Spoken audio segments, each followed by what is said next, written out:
Здравейте! С Easy English BG. Научи английски с лекота. Днес в нашия първи урок ще вземем глаголът to be в сегашно време от ниво А1. В следващите страници ще видите неговите спряжения. Тук сега ще разгледаме формите в сегашно време на глагола to be. I am, аз съм. You are, ти си. He is, той е. She is, то е. We are, ние сме. You are, вие сте. They are, те са. Това са всички форми в сегашно време. Ще оставя за момент, за да ги видите по-добре.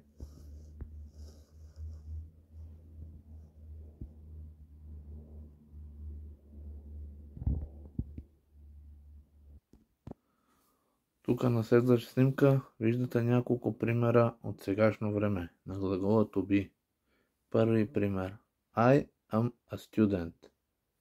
Аз съм студент на български. На английски казваме I am student. She is happy. Тя е щастлива. На английски казваме she is happy. На български тя е щастлива. They are at home. Те са вкъщи. На английски казваме they are at home. На български те са вкъщи. И преминаваме към следващата страница. Тук може да видим въпросителните форми на глагола to be, който е един от най-сложните в английския. Are you ready? Готов ли си? Yes, I am. Да, аз съм готов. Not, I'm not. Не съм готов. Is she here? Тя тук ли е? Yes, she is. Да, тя е тук. No, she is not here. Не, тя не е тук. Може да ги преговорим още веднъж. Въпросителни форми на глагола to be. Are you ready? Готов ли си? Yes, I am. Да, аз съм готов. No, I'm not. Не съм готов. Yes, she is here. Тя тук ли е? Yes, she is. Да, тя е тук. No, she is not here. Не, тя не е тук. Това са само част от примерите в нашия урок за днес. Ако желаете още, може да намерите в нашата Facebook страница, която ще има линк в описанието под видеото. Следващото, което ще разгледаме на глагола to be, са от неговите отрицателни форми. I am not tired. Не съм уморен. He is not here. Той не е тук. Тук съм дал само два примера.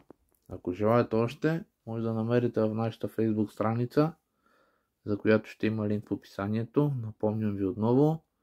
И също така не забравяйте да се абонирате за канала и да ударите една камбанка в подкрепа, ако харесва това, което правим и искате още безплатни видеа да учите английски с нас.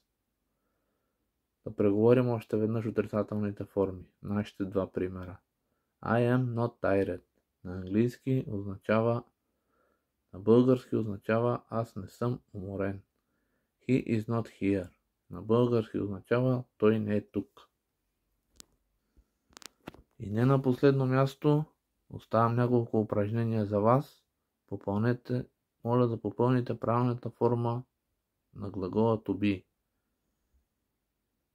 Моля, разгледайте ги, напишете своите отговори в коментарите под видеото, ще отговоря на всеки коментар. Благодаря ви. Очаквам вашите отговори. Бъдете отговорни и отговорете. Само така ще научите езика.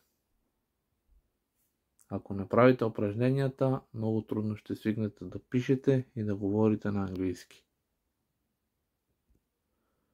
Това ще бъде за днес, приятели. Ако харесвате това, което правим, моля абонирайте за канала с камбанката, за да не изпускате още безплатни уроци с нас. Благодаря и до следващия път.